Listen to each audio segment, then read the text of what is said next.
Let's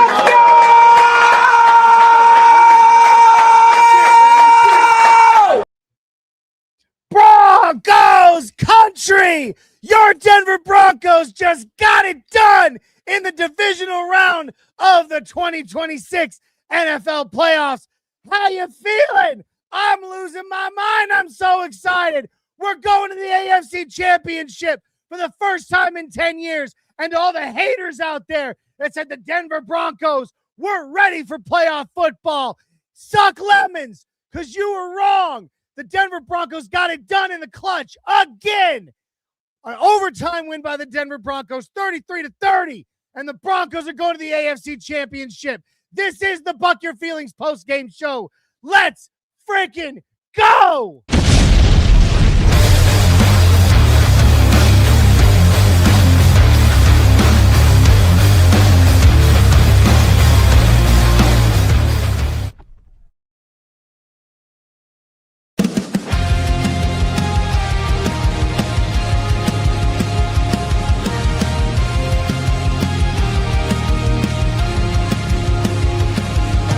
Every touchdown scored, our spirits ignite. Let's celebrate our boys into the night. When the whistle blows, it's all about the day. Through the highs and lows, we'll never feel shame. This is our house. Hear the fans scream, Buck your feelings.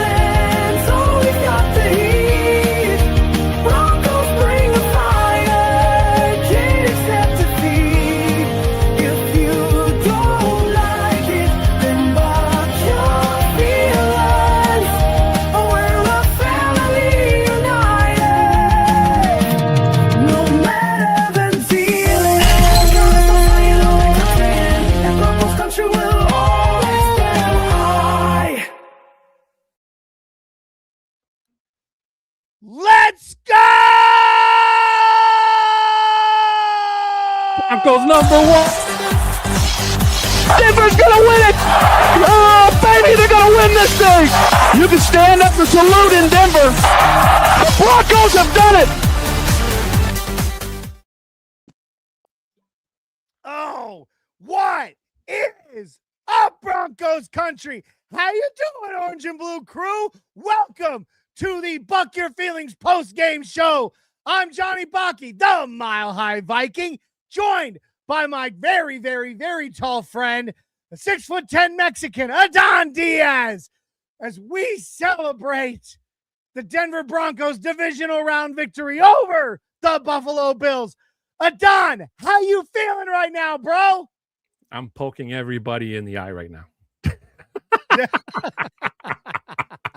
But guys, I am so ecstatic. I am so hyped to tell you guys that I was on the edge of my seat. I almost fell down twice after that field goal kick. You can ask my old man because I was trying to run around and celebrating socks.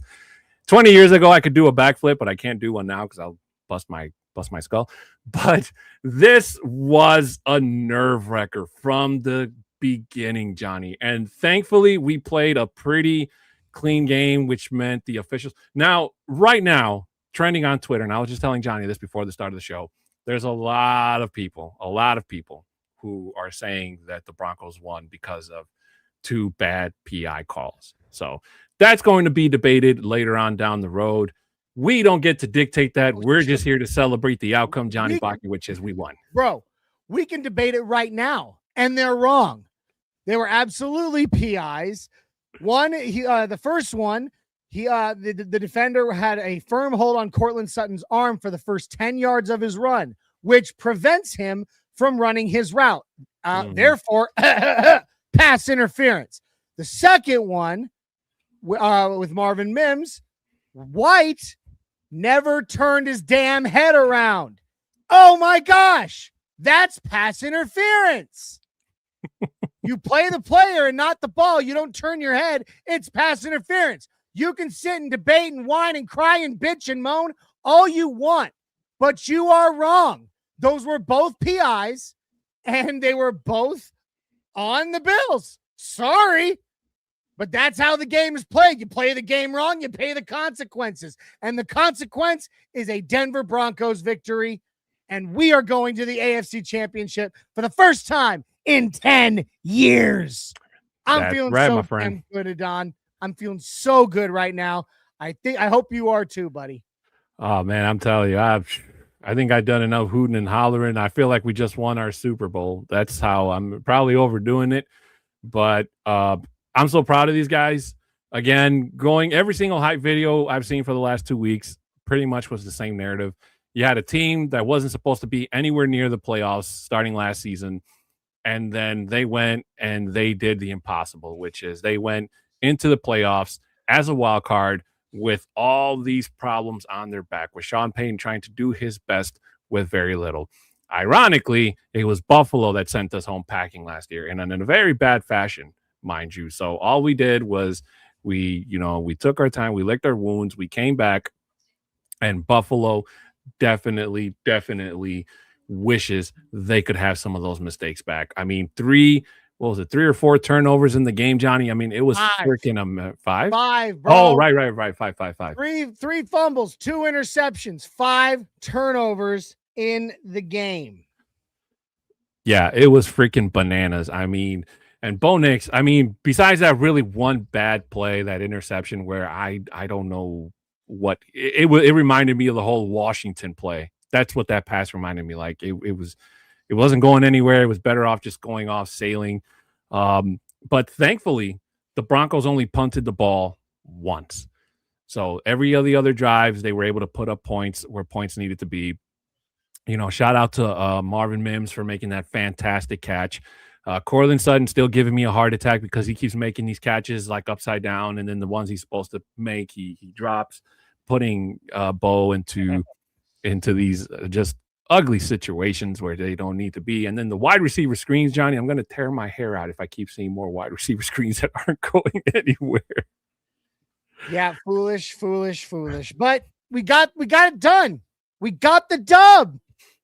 And that's what matters. Same way we've done it. Well, no, you know what? Not same way we've done it all season, because all season long we were playing for our lives every game, right? Like we were really like trying to come from behind to win these games. This time it was an even, we had the lead for a good long while, and it was an even match the whole way. We got the win in the end, but we didn't have to come back from behind to win this. I mean, we didn't have to come back from behind to win this one. We played this game. This was a complete game, offensively, defensively, special teams, all 3 phases. This was a balanced, complete game by the Denver Broncos. And I agree. Dub.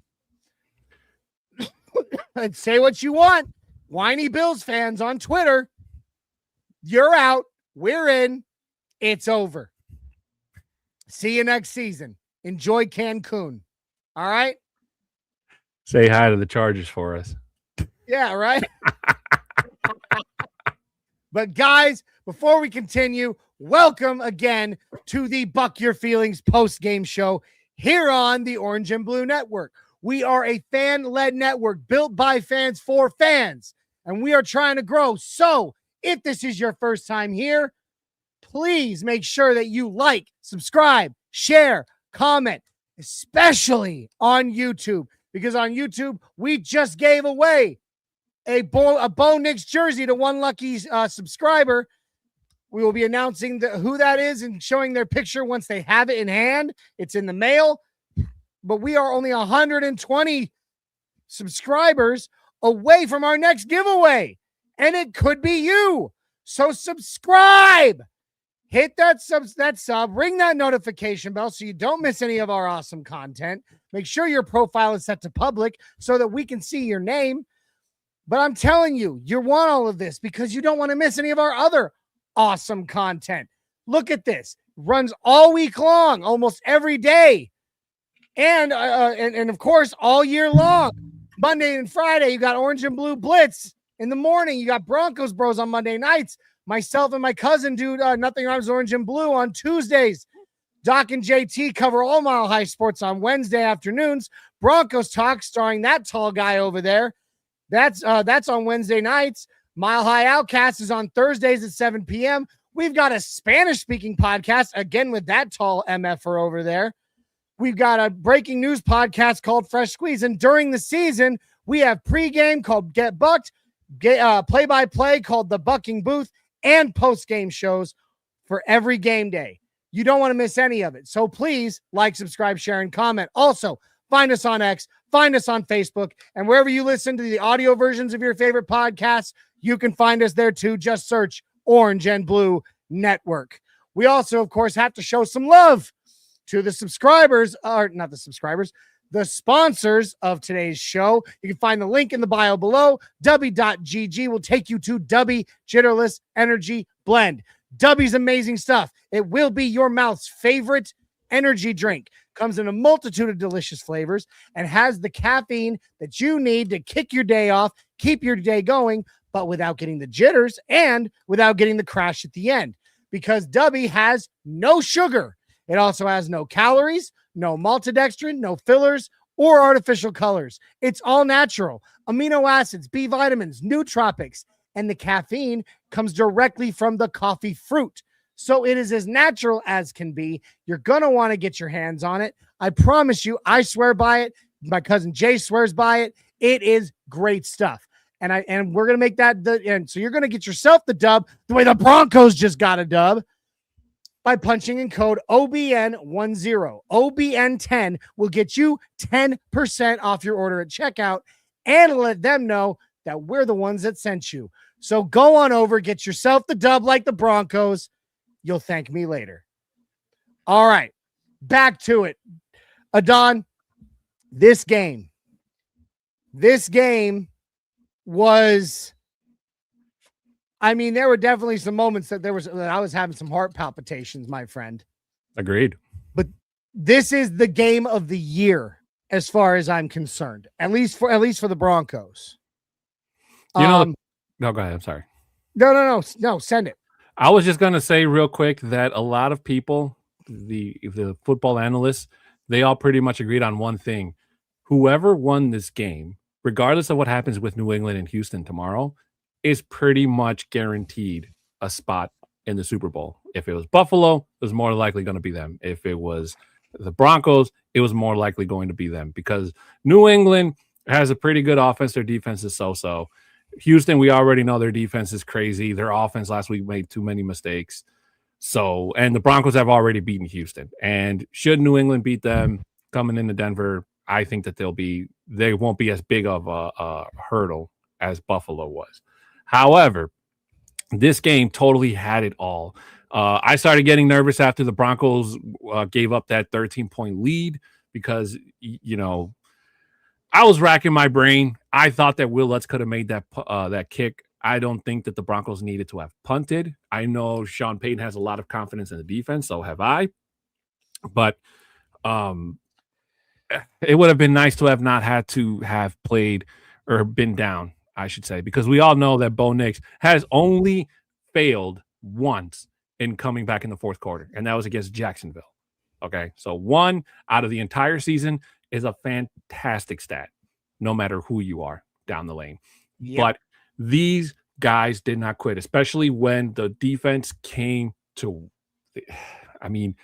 Alex Singleton, God bless that man. That hit he put on James Cook. James Cook was not the same player after that hit. Yes, he did get a couple of yards here and there, but he was nowhere near the threat that he was up until that boom.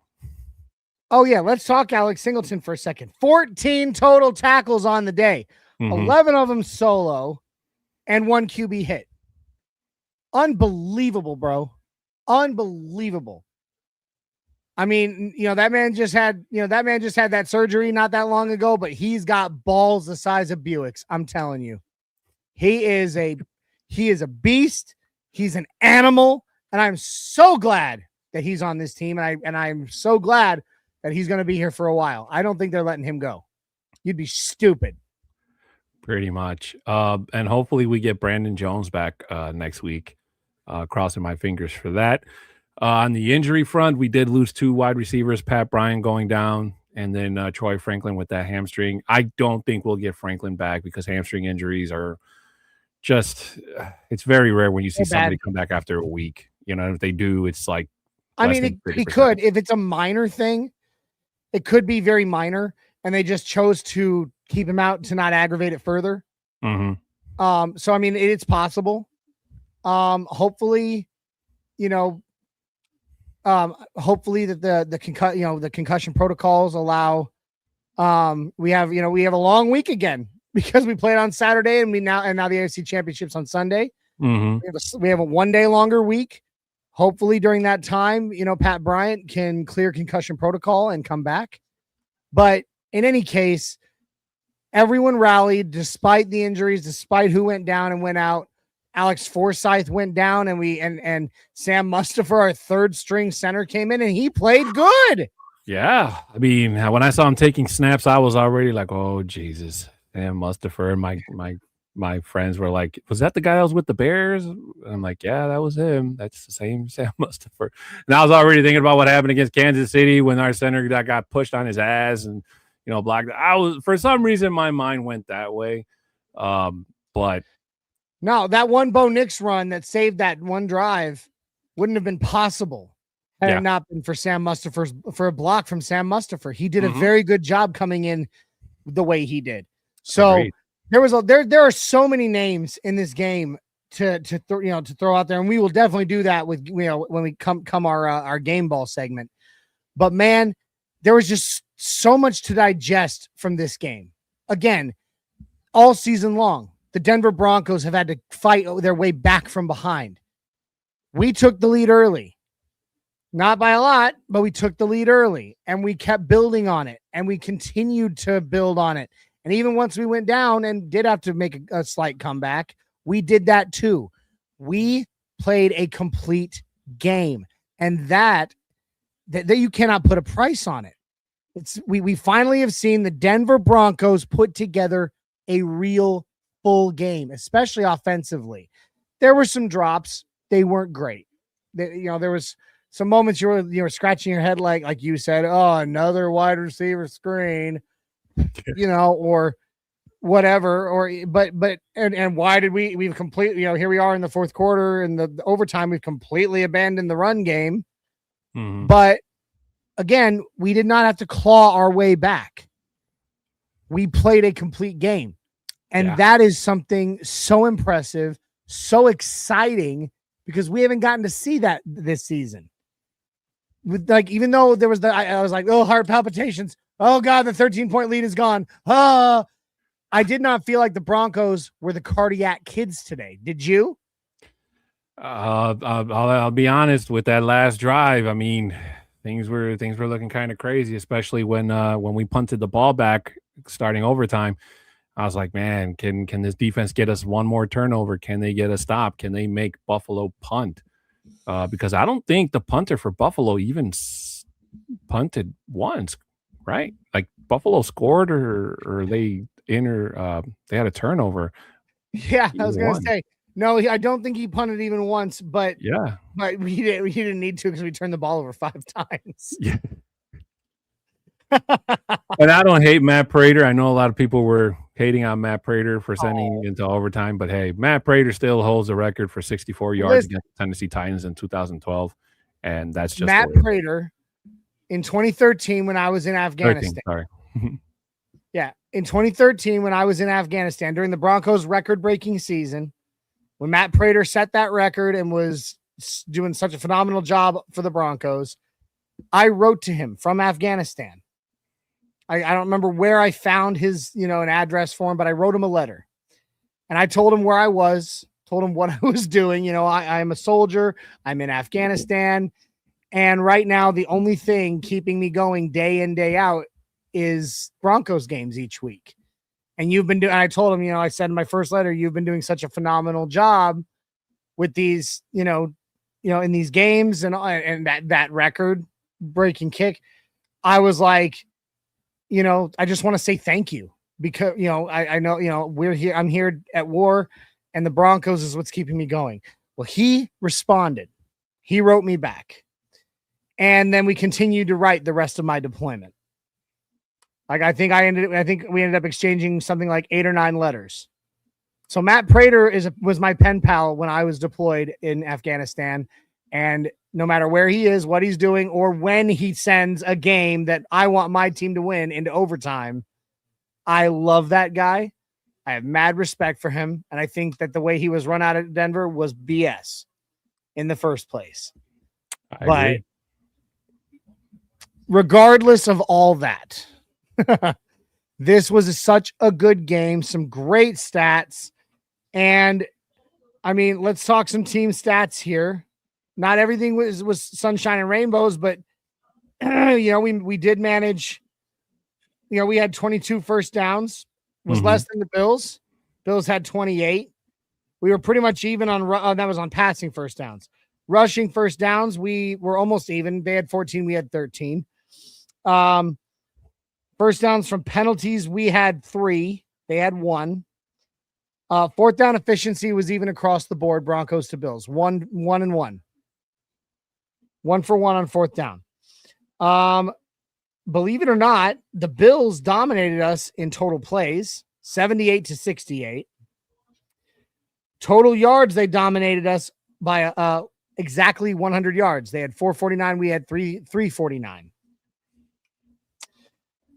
We had 13 drives to their 11. However,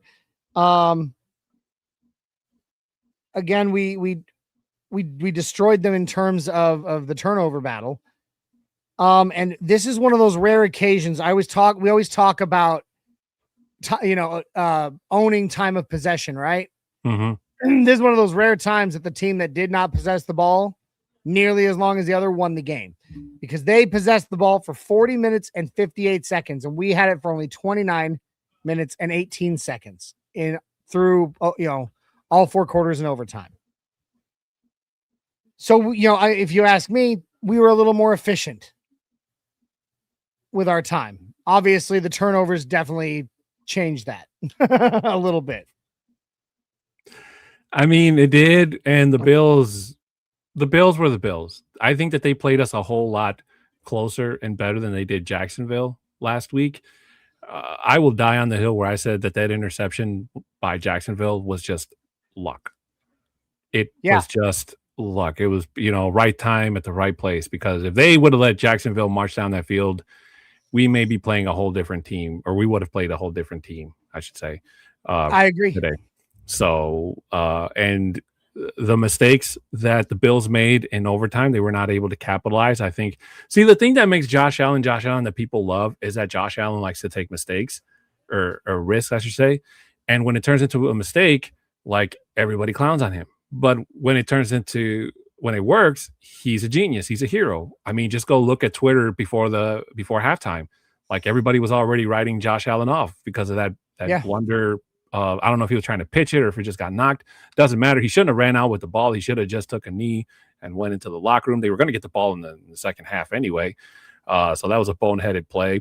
The sack where he took the fumble by James Cook, the 2 interceptions that he threw. I mean, the mistakes were there, and the Buffalo defense did their best in terms of trying to limit or negate the damage that Josh Allen did. But at the end of the day, when you needed him most, which was the overtime part, he overthrew his wide receivers. He was not able to get the ball. And a lot of people were writing that last interception as like a punt. And it kind of was. If you think about it, it was really a punt. Now, again, they're going to be delegating, and I'm pretty sure the NFL officials in the offseason are going to look at, what constitutes a pass, a catch, and deflect and all that, because both players had the ball when Cooks was going down. Yeah, we'll talk about that for sure. We need to talk about that for sure, because, okay, that was not a catch. Or not, that was not an offensive possession. Okay.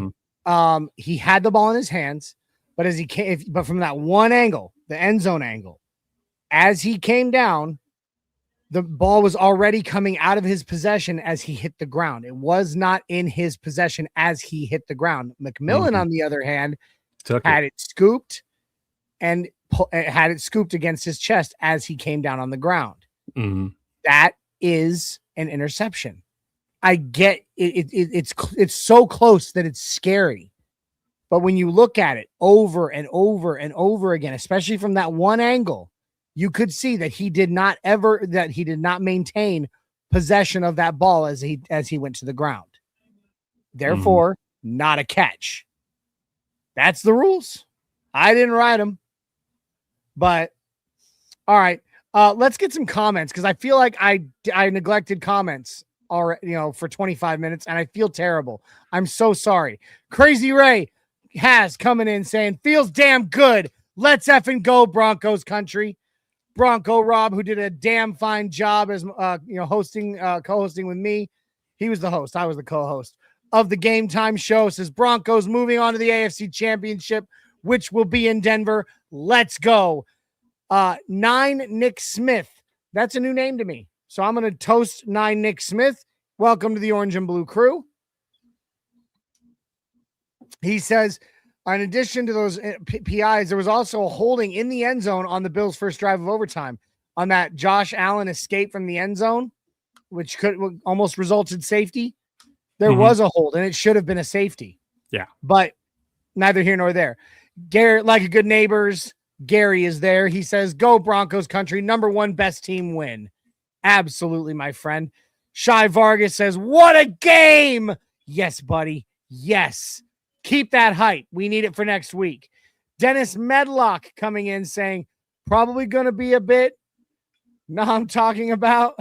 Yeah, a little bit. A little bit. But that's okay. We'll take it.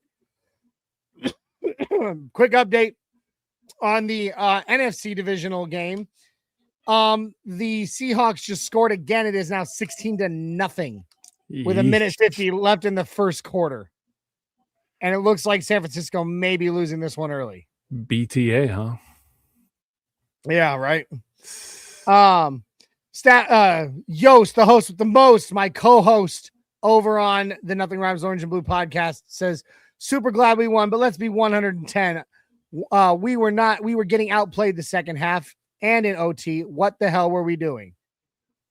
I'm not sure, bud, but we got the win. Again, it's the same story as every week. Nothing has changed, bud. Nothing. It's the same story we've had all season. I don't know why everybody acts like they're surprised by it. It's how it goes. He also says the McMillan catch is already getting scrutinized as well, but I think that's just cope. Yep. Shy Vargas says, let's go Broncos. Is it though? Yeah. Is it good though that we got the win? Yeah, but we lost Pat Bryant and Troy Franklin and we started falling apart at the start of the second half. Okay. All right. He says play calling was abysmal. There was moments. They absolutely were the cardiac kids for moments. And he says we lost control and we had to go to overtime, which we won. So I'm not going to complain. All right. Now we've gotten some comments out of the way. Adon, highest point of the game for you. What was your favorite moment of the game?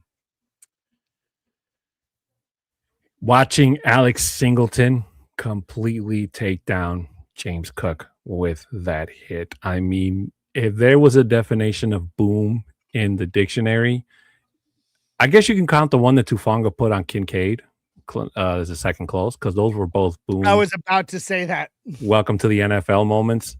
And except Kincaid was able to hold on to the ball. James Cook was not. Yeah.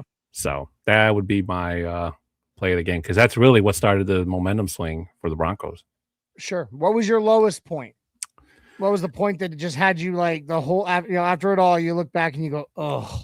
That Bo Nix interception, because it made absolutely no sense, and he got picked off by a defensive tackle. So, like I saw it from all angles. There was nobody open. He wasn't even trying to throw. It looked like one of those is like, hey, just throw it to somebody and hopefully they'll call a flag. That's what I thought that play was, but it could have been a little bit higher. But the Bills defensive linemen, shout out to them, Empineza and Bosa. First of all, who knew a near 300-pounder could jump that high? Yeah, and come down with the ball. Yeah. But yeah, I hear you on those. High point for me had to be that Marvin Mims touchdown. in the fourth quarter. Mhm. Even though he knocked his back on that camera and was hurting like hell. That was such a perfectly placed pass by Bo, and and for Mims to have the wherewithal to keep his feet in bounds and get a foot, get past that goal line and put a foot in the end zone before he went down. Awesome play. Yeah, It was where only that receiver could get it, and it actually had to be a perfect there. So shout out to Sean Payton for taking advantage of the fact that Tre'Davious White went out for that play. So he made the call, or it was either him or Bo Nix, whoever it was that told Mims to go like, hey man, go line up against Jackson, because he was in as the backup, and that's exactly what happened. So it was smart. It was smart. It was a perfect call. Smart. Yeah. We got Mile High Medlock coming in saying on to the AFC Championship. What up, Dennis? We got Hogtown Boy 1. Another new name in the chat. I don't believe it's a Broncos fan, but that's okay. New names always get toasted, and welcome to the Orange and Blue crew. Hogtown Boy 1 says, you won by ref ball. No, we won because there was an interference, and the ref called it. That's the rules. That's the game. The Broncos have been the most penalized team in the NFL all season long. Okay? Like, this was the first game where the Broncos didn't have more penalties than the other team. All season long, we've been the most penalized team in the NFL. Yep. And we've been cheated. We've been cheated out of a lot of them. By a lot, or not cheated, but we've lost things because of them. The rules are the rules. Even if you don't turn your head around, it's a pass interference. Even if you don't get that first one, you were still going to get the 15 yards because of the roughing the passer. So yeah, they just took the one that made the most sense.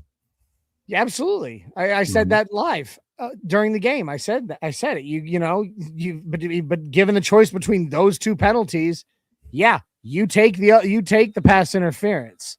Mm-hmm. Hang on one second. I gotta take care of something. I got a notification that will not go away if I don't acknowledge it. But yeah, ladies and gentlemen, I mean, regardless, it's gonna be debated all week and probably for the rest of the time. Let it be. Let it be. I don't care.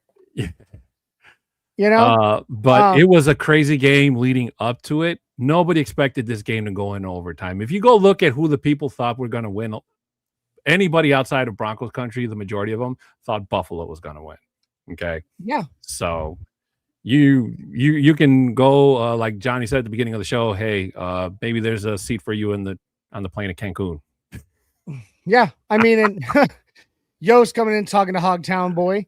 Let me guess, you think Cooks had total control of the ball and was down by contact? Nope. He said, sir, you had 2 blatant PI calls. Calm down. Crazy Ray coming in saying Broncos won by doing the same things they've been doing all season long, being clutch as a team. That's what we do. And that's why we are where we are. That's why we are in the AFC Championship and not headed off for a few months of R&R. All right. You can believe whatever you want. You can feel your feelings, but I promise you, those were absolutely obvious PI calls, and the ref called them. It just sucks for Buffalo fans that it was against them. Yeah. And I'm gonna give a shout out to Riley Moss. Right? I think practicing with boxing gloves on to mitigate pass interference has done him well, because 3 weeks in a row now, we haven't seen a Riley Moss PI. Or 3 games in a row now, we haven't seen a Riley Moss PI. And I want to give a shout out to the entire Super Bowl 50 team that came to show up. It was a great day for you guys to be there, especially Shannon Sharp. Shannon, I know you watched the show. I want to know where you got that coat, and if it's the only one left in the world, I'll buy it off of you. Because that is the coolest coat I've ever seen. In what? In like 5 years, once he can earn the salary to do so. Come on, eBay, come through for me. You know I'm right, bro. You know I'm right. Oh, no, but what a day, what a game. Broncos country deserves a shout out too, of course. The fans in that stadium were raucous as they were supposed to be. You could hear it. They followed Sean Payton's instructions, get loud when they're going into the huddle, but they didn't just get loud while they were in the huddle. They stayed loud once they broke the huddle. And I promise you that absolutely affected the outcome of this game. So go Broncos country. I do want to give a massive shout out to my Denver Broncos superfan friend, Mary Brannon, also known as Bronco Mary. Everybody's seen her. The blue and orange pigtails. White hat, white overalls.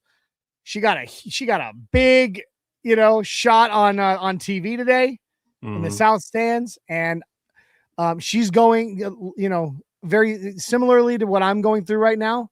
She is going through a lot physically. I'm not going to toss out her personal business, but she's still there.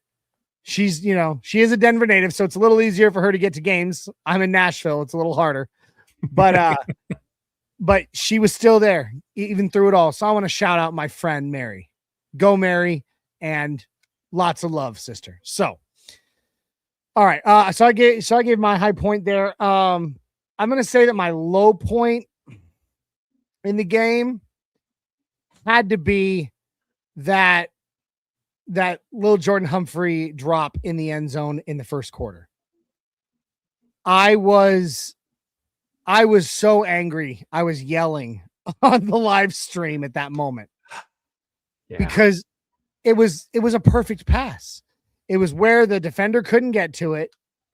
It was in the breadbasket, in his chest, in his arms, in the end zone on the first drive of the game. And it just right through. And granted, I'll give him this. He redeemed himself later with another touchdown. But that should have been the first score. We should not have had to resort to a field goal. So that moment, I was like, that was my lowest point in the game for me. The one that I'm going to look back on and be like, you can't do that. Not that early in the game. Not when it's that perfect. That pass from Bo was perfect. Perfect. Perfect. Perfect. Yes, sir. So that's my low point. But, again, regardless, look above me. There's a W. And so high points, low points aside, we're going to the AFC Championship, Adon. Sounds even better the more you say it, brother. Oh, AFC Championship. And not just that, not just going to the AFC Championship, going to the AFC Championship in Denver. What a feeling. What a feeling. The last time the Broncos hosted the AFC Championship, we went to the Super Bowl. The magic number is 2, Johnny. 2. Two more wins, and we are world champions. Yeah. But you know what? I'm okay. I'd be okay getting conference champions. It'd be something. Yeah.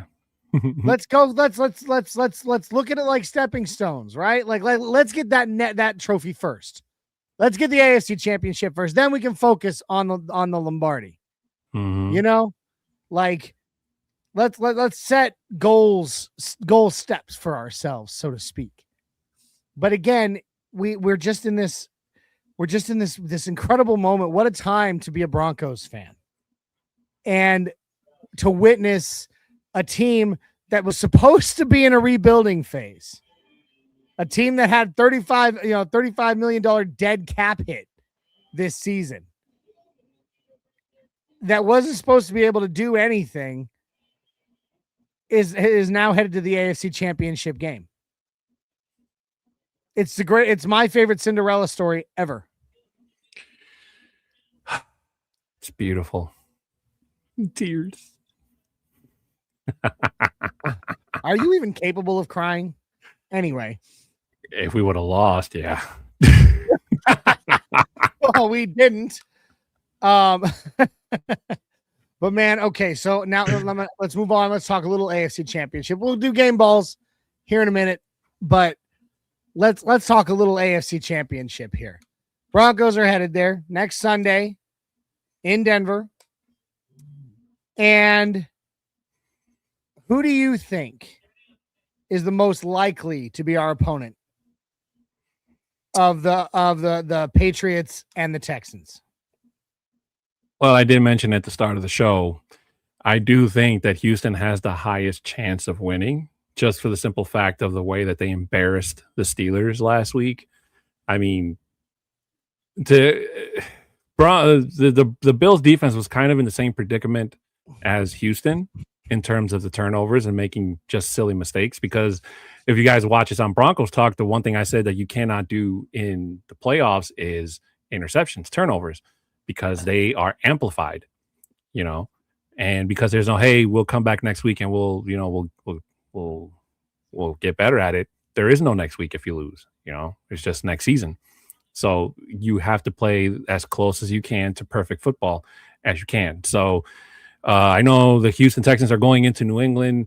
They have the defense to win, but the question is, can their offense try to play some clean football and put up points on the board? Because we saw that Drake May, if you give him a yard, he'll take a mile, and he will put up points, and he plays better at home than he does on the road. So we beat Houston at home. We haven't played New England with Drake May and all what he has yet, but I would feel better if New England wins, because I think that the Broncos have a better, easier chance of beating New England than Houston, to be honest with you. So I would rather see New England in the AFC than Houston. So I'm going to say that New England wins tomorrow. Okay. I can be on board with that. But I will say this. You talked about how you give Drake May an inch, he'll take a mile. Mm-hmm. What's another quarterback in the AFC, in the playoffs, that does the exact same thing consistently? Yeah. Josh Allen. Right. Mm-hmm. Josh Allen. And we just went toe-to-toe with him and kept up with him and beat him. So, again, after, honestly, I can say kind of in line with what Sean Payton said, earlier in the season, who are you afraid of? At least in the AFC right now, the remaining teams, I'm not afraid of either. Obviously respectful. They are where they are for a reason. Gotta respect, and gotta respect where they, what they're capable of. But I am not afraid of them. Mm-hmm. And so with that said, I honestly think I get what you're saying about the Texans, but give me just a second here. I'm having to switch my audio. Give me 1 second here. Mm-hmm.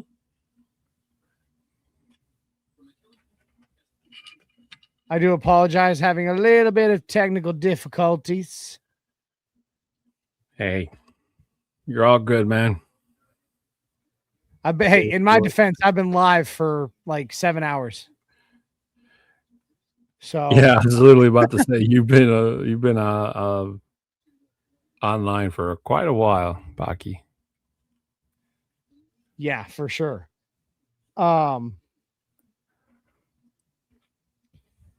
Sorry, give me a second here. Mm-hmm. Oh God, I hate computers sometimes, my friends. I'm so sorry. But hey, the Niners are on the board. Field goal.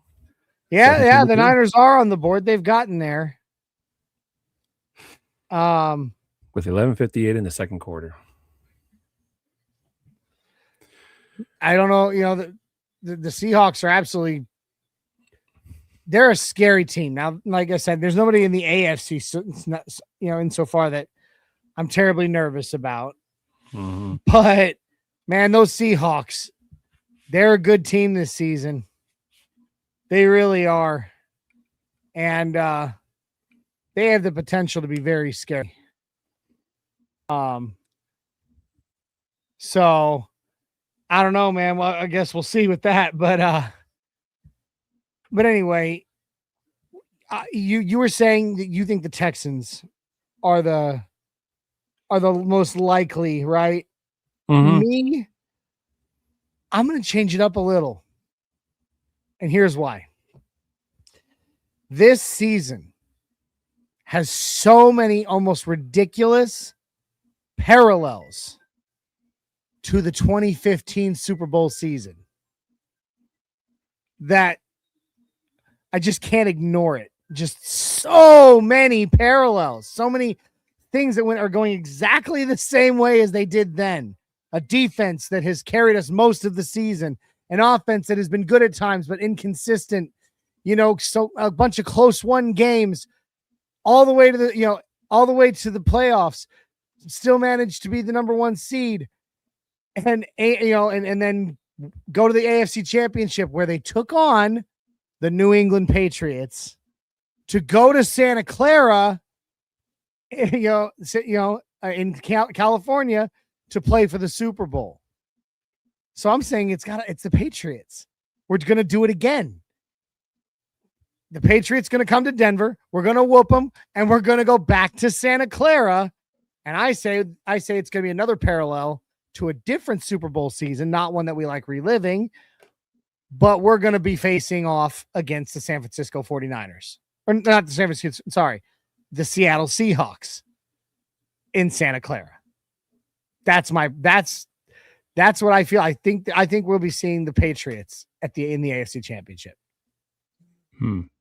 Well, since you're talking NFC, I think that if the Bears can get past the Rams tomorrow, I think they can knock off the Seahawks. Be honest with you, that's with the assumption that Seattle's up right now 17-3 as we speak, and if they can win this game and continue to hold the number 1 seed, I think Chicago's toughest test, to be honest with you, is Matthew Stafford than Sam Darnold. Yes, Seattle does have a scary defense and all that, but it's not every single game. If you think back to when they played the Colts, that game was won by field goals.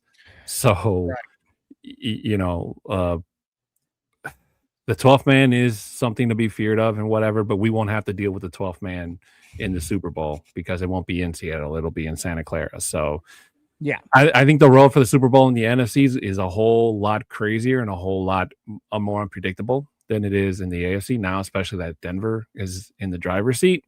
So, again, regardless of whichever team comes to Denver next week, if it's Houston, New England, doesn't matter. They're all going to get sent home. Well, I mean, here's the thing.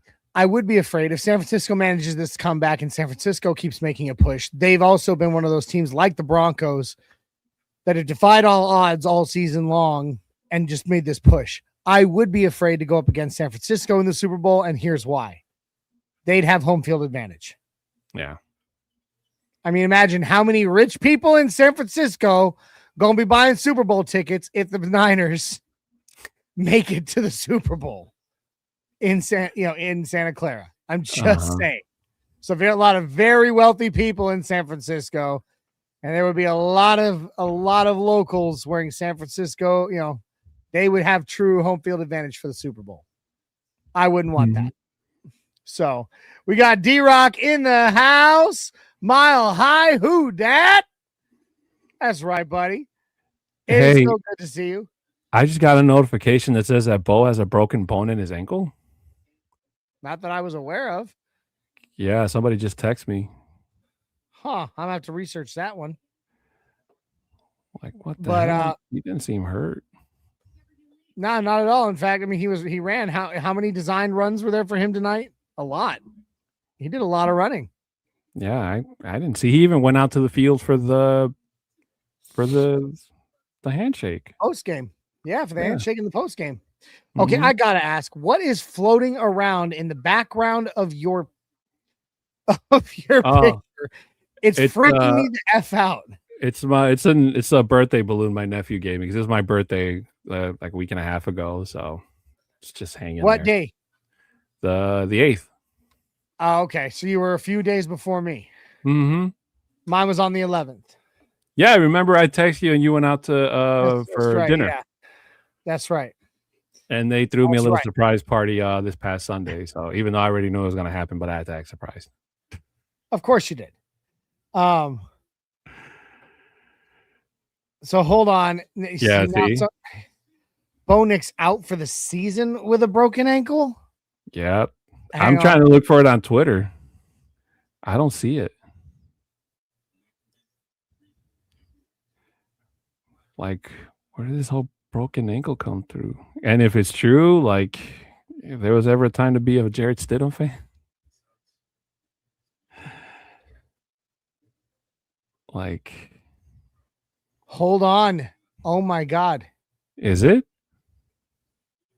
I found it on Threads, not on Twitter. But Diana Rossini, who is a very,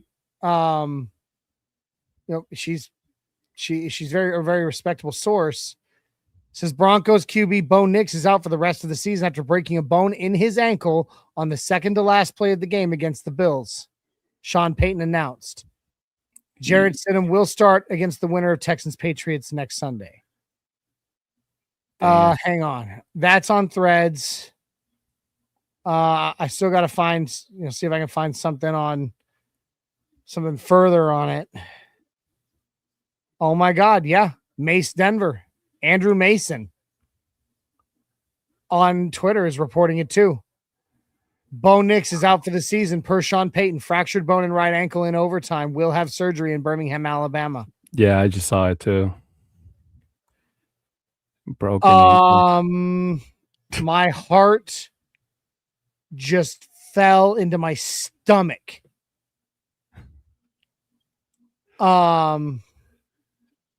Yeah. I'm trying to remember. It must have been on that play run when he was trying to. They said it was on the second to last play, and I'm trying to think of the second to last play. The second to last play, he ran to the middle of the hash and knelt so that we could kick the field goal. I thought it was when he scrimmaged with the ball, and then he just got tackled for a 2-yard loss. It was that one, and then he threw the ball. It was the pass to Mims, which drew the pass interference, and then it was the kneel down for the center of the field. This is okay. Well, this is devastating. This is devastating news. Yeah. I'm at a loss. This is not good. No, it is not. I mean, Jarrett Stidham did look pretty good in the preseason. If it's any consolation. There's a reason we've kept him. Let's just hope he can get the job done. But man, to have this game and to be on this flying on this cloud of a win, and while we're live here bucking our feelings and feeling pretty damn good about it, to find out that we've lost Bo Nix for the rest of the year, including a potential Super Bowl. That's terrifying. Killer. Yeah. Heartbreaking. So any way we can trade for Josh Allen? No. John Elway had that chance. He had that opportunity, and he passed it up for Bradley Chubb. I know. But again, if it wasn't for that, then we wouldn't have Sean Payton. We wouldn't be where we are today. Yeah. Well, I guess now's as good a time as any to give out game balls. I'm still on a high, okay? We're still going to the AFC Championship. All right? Sky's the limit. Not going to take me down. You're not going to bring me down, Sean Payton. Damn it. God, I wish he could have waited till tomorrow and let us know then. So we could live tonight without any of that knowledge. But it is what it is. So guys, let's get to it. Let's give out some game balls. This is Who's Got the Ball.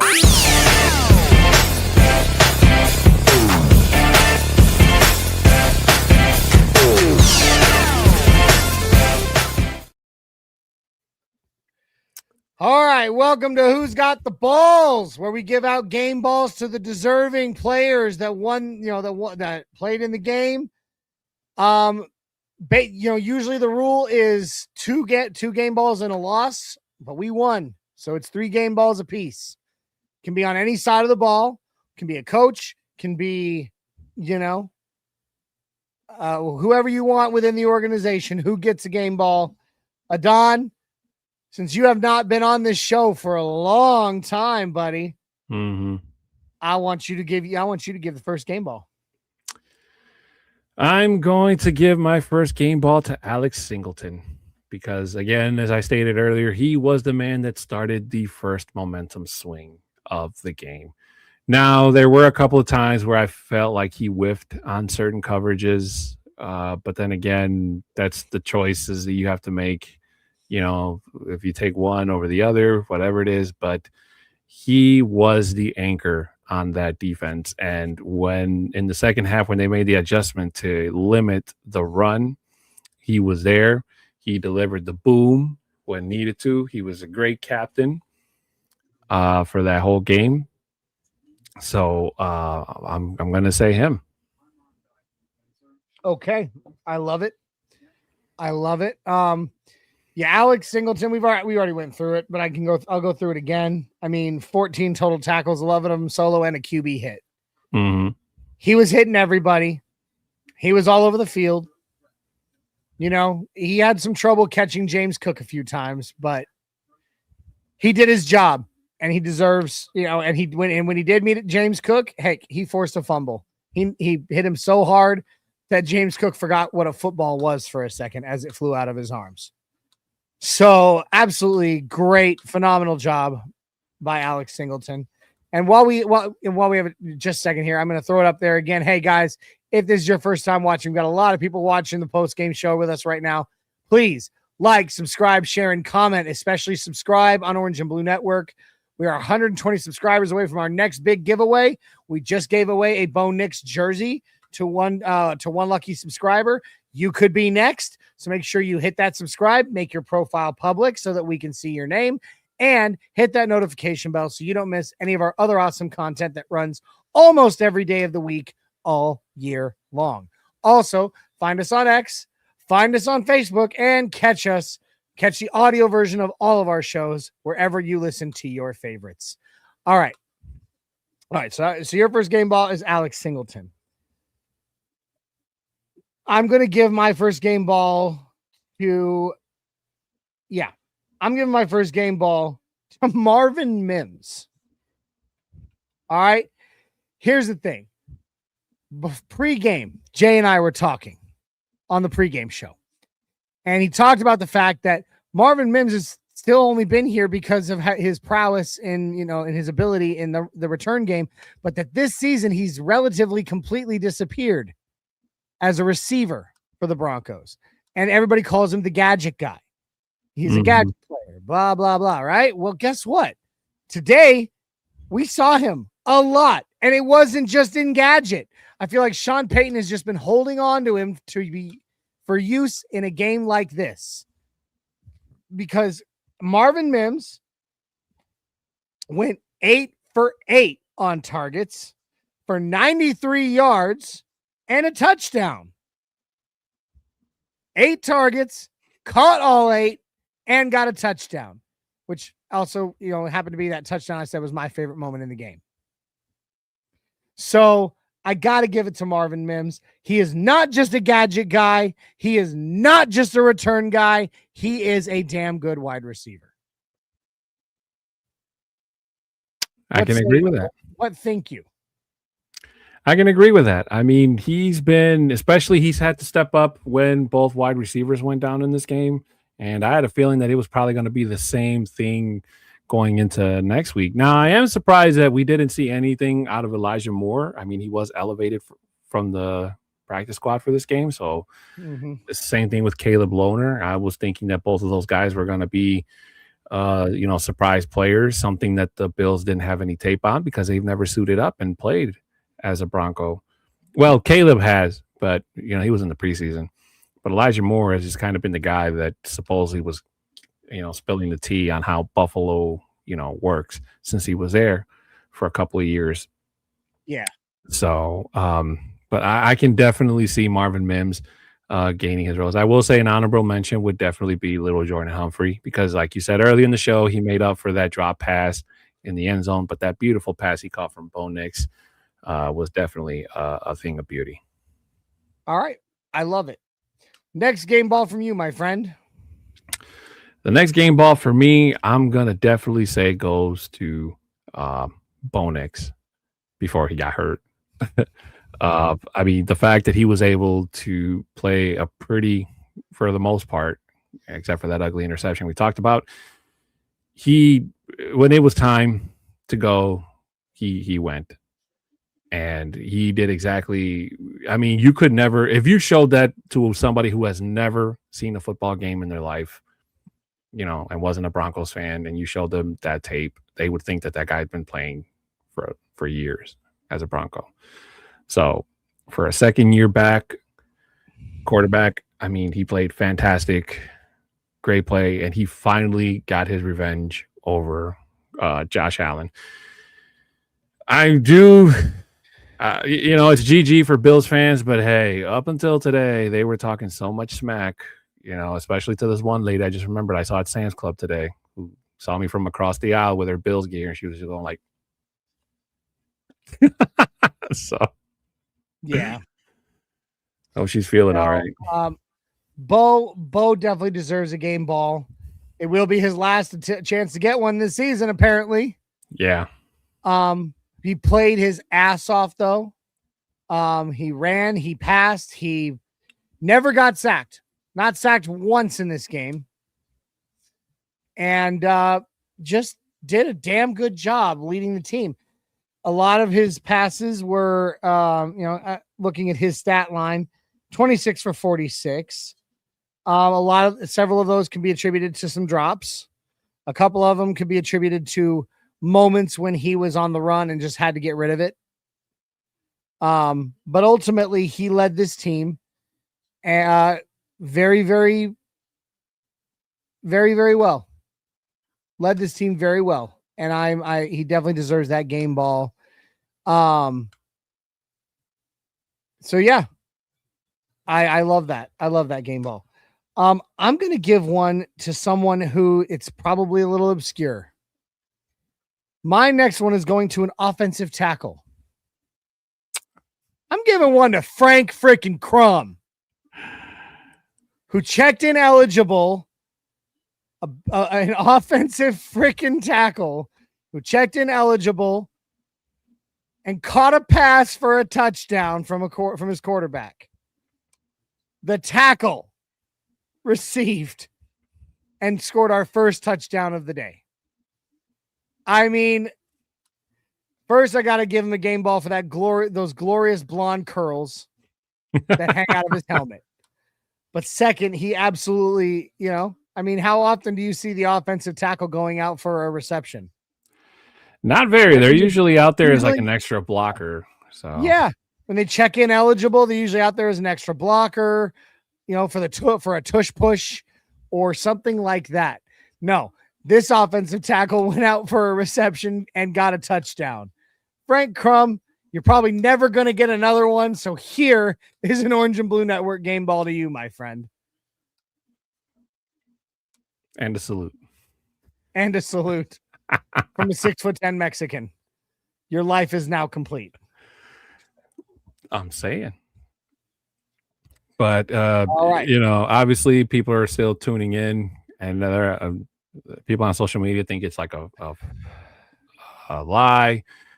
But yeah, apparently, Bo Nix fractured a bone in his ankle, and he's going to have surgery. I'm guessing it's something that maybe he was hiding it, or the cameras weren't seeing it. I don't know. Maybe something he was having evaluated after the handshakes on the field. But Bo's ankle? Yeah, this is a next man league, folks. And, this is why preseason is so important, because now. Well, I mean, here's the thing. He may not have even realized it. Maybe not, yeah. I mean, certain breaks, they hurt, but you might think I just tweaked it, and you go on playing and you go through the handshakes. Then you get to the locker room, and every player is going to be talked to, rubbed down, whatever, by members of the strength and conditioning staff. And they were like, and at that point he's like, yeah, I've got some soreness in my ankle, and they look at it and they go, you broke your freaking ankle, dude. I mean, adrenaline could be a part of it too. When adrenaline's pumping. Oh yeah. You don't feel anything. You don't feel much. You might not feel much, or he could have gotten back in that locker room and been like, ow, what the heck? Mm-hmm. I'm not going to sit here and say our season's over. Shy says there, I still expect a hype video from you for the AFC Championship, my friend. I'm not going to say our season's over. We've seen some backup quarterbacks do some pretty amazing things. And not that, I know Jarrett Stidham is not Bo Nix, but we've seen miracles happen. Some pretty incredible things, Yeah. So I'm not going to say our season's over. I'm going to say our season just got a little harder. Yeah, I'll definitely say that. Although I'll be honest with you, Baki, the last time I saw Jarrett Stidham as the starter was Russell Wilson's last game as a Bronco, Week 18 against the Raiders. Yeah.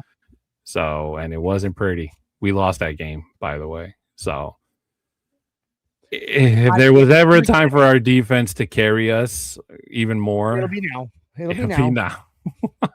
So this is I see this real quick. Shy says he doesn't like our backup quarterback. Well, I mean, it is what it is, buddy. It's who we've got. Mm-hmm. But Devin Allen brings up this point. Remember when I said I couldn't figure out what play that happened on, but everybody was saying it was on the second, or on Twitter and everything says it's the second to last play of the game, and I was like, the second to last play was Bo kneeling the ball. Yeah. So Devin Allen Sr. says he ran a little weird when he knelt it down. I wonder if he was stepped on during the snap or if he sidestepped wrong. So, God Ramen coming in. Please read this. ESPN News and Coach Payton said Bo Nix suffered an ankle fracture and will miss the rest of the season. Yeah, we did. We've already cried our tears. But Charlie Kirk's neck hole says, damn fellas, good luck from a Packers fan. Thank you, Charlie Kirk's neck hole. That's a really dark name, but okay. Yeah, I'm not saying that. It took me a second to get that reference. And then once I did, I was like, but it's all right. I'll let it go. Mm-hmm. And Devin Allen Sr. Stidham did all right when he was on the Raiders. Don't doubt him. That's true, dude. I mean, he led the Raiders for half a season when Derek Carr was down, and he did, and they actually had a decent season at that time. And he's been getting coached by Davis Webb and Sean Payton just as much as, just right alongside Bo Nix. And they'll have a whole week to get him, practicing with the ones. Here's what I'll say. Might have been a little different if he had to come into this game. If Bo had done something like halfway through and Stidham had to come in, the outcome of this game would have been something different. But they have a whole week to get him practicing with the ones, get him ready. So, I mean, I'm not saying it's over. But here comes Dreamweaver saying, thankfully, Stiddy will be an above average backup for our system. More experience in the system than even Bo has. Because, you got to remember that. He was backup when Russell Wilson was still here. There's a reason Sean Payton has kept him here. So, it is what it is. And God Ramen, I apologize that you're a new name to us. So, cheers and welcome to the Orange and Blue crew. Hope to see you again soon. Saludos. All right. So, let's see. So, how many? I've given 2. You've given 2. Mm-hmm. So we each get one more game ball. One more game ball, huh? Let's see. As I said, Alex Singleton, Bo Nix. I think I'm going to give it to Nick Bonito on the defense because that strip sack, I mean, it was crazy. And if you guys follow me on Twitter, I literally said, and I don't know why players keep doing this, when the ball is bouncing on the ground after a fumble, please just land on it. I know everybody wants to grab the ball and run with it down the field and celebrate and do all that stuff. This isn't Madden, okay?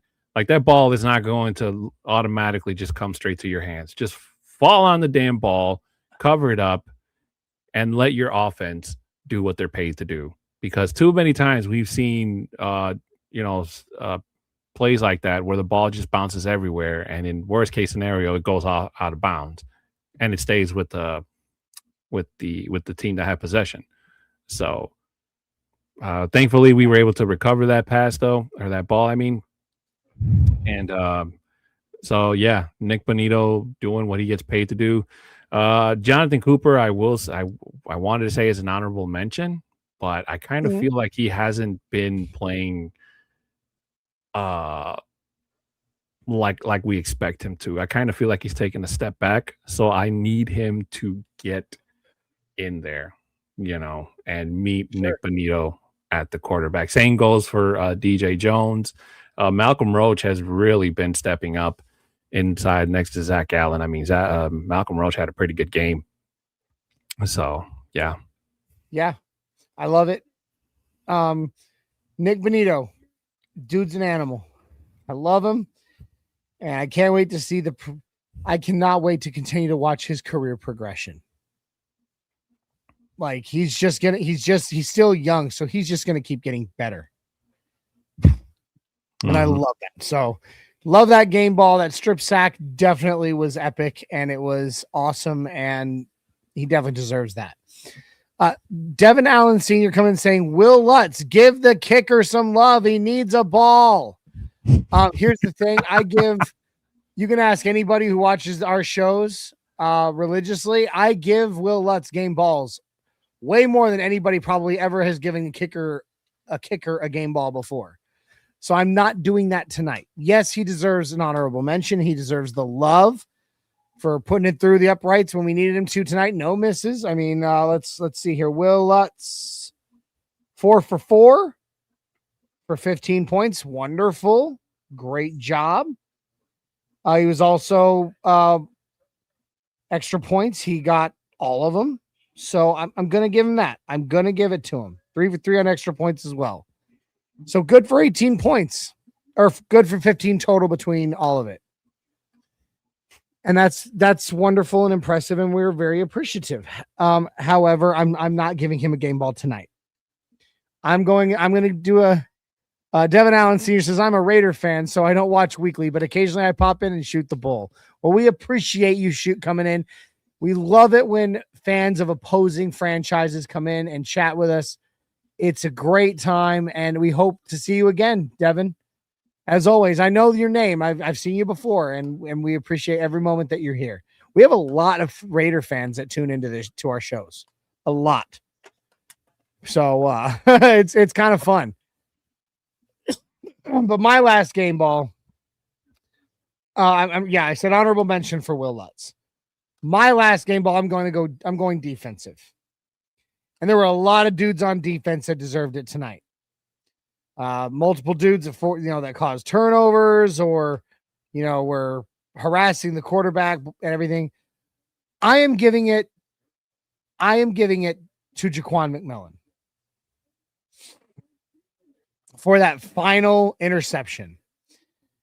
He was in perfect coverage. He turned his head. He played the ball. And no matter who wants to sit there and say, I don't know if that was actually an interception or not. When you pay attention, he truly came up with that ball over the receiver. And the way he did that just was such a good football play. Not giving up on it, pulling it in when he didn't need to, when he could have just, knocked it away, stripped it out, to come up with that ball in overtime when in overtime we were in a situation where we had failed on our first possession, and the next score was going to win the game, and the Bills were driving. That interception put us in position to go win the game. And I loved it, and I gotta give him that game ball. I agree. Richard Worcester says, "Damn suck, but Patriots will take the unfortunate news. Playing with no Bo Nix is unfortunate.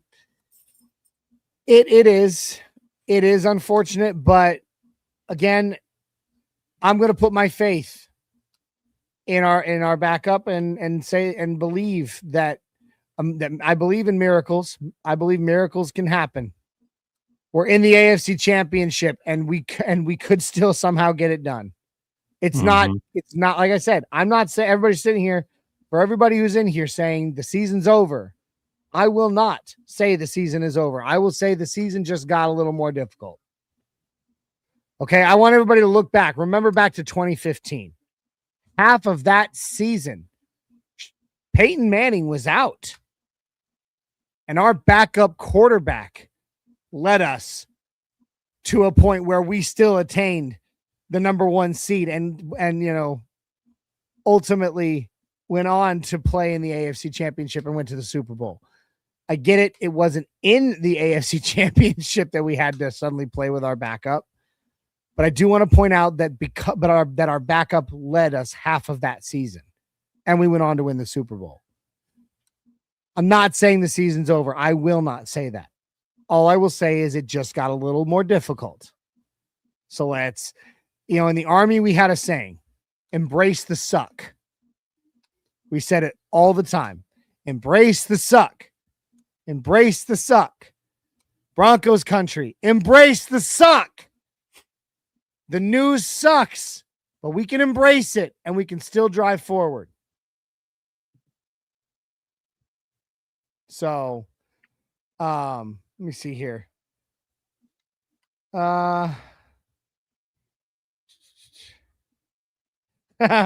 Bronco Rob, I'm so sad right now. Can't he just super glue it and go out there? That would be fantastic, but no. Well, Don, we've each given game balls. We've had some fun. And I think it's time for us to get ready to get out of here. I've had a blast, and it's been good to be on the screen with you, my friend. It's been a long time. We were once co-hosts on another show together. So thank you for being here with me. And thank you to everybody in Broncos country and all those that aren't Broncos fans who still joined and watched with us. We appreciate you. I got to ask one more time before we get out of here. If this was your first time here or you haven't done so before, take a moment. It costs you nothing. And subscribe, especially on YouTube. Like, subscribe, share, and comment. Subscribe on YouTube. Make sure that your name is that your profile is public so we can see your name. Because when we are 120 subscribers away from another big giveaway, and we just gave away an authentic Bo Nix jersey to one lucky subscriber. You could be the next one. Make sure you subscribe, ring that notification bell so you don't miss any of our other awesome shows that run almost every day of the week, all year long. You don't want to miss any of that. Make sure you also follow us on Twitter or X, whatever you want to call it. Follow us on Facebook, and then check out the audio versions of every one of our shows on all your favorite audio platforms. Thank you again, everybody, for joining us as the Denver Broncos are victorious. Despite a broken ankle in our quarterback, we are victorious, and we are going to the AFC Championship. So we will see you next Sunday for the AFC Championship. Don, any final thoughts, my friend? To the winner of the Bo Nix jersey, the next one, ankle not included. You're an Gotta find some humor in these sad news. Yeah, you do. My final thought is, great win. And while the next one will be difficult, don't count us out yet. We may have some surprises up our sleeves. All right. Thank you, Broncos country. Thank you, Orange and Blue crew. We will see you next week and throughout the week and on all of our shows. Good night. Go Broncos. Mile high salute, baby. Good night. Go Broncos. Woo! Yeah. Hey, you know what? We deserve one more of these. Denver's gonna win it! Oh, baby, they're gonna win this thing! You can stand up and salute in Denver. The Broncos have done it!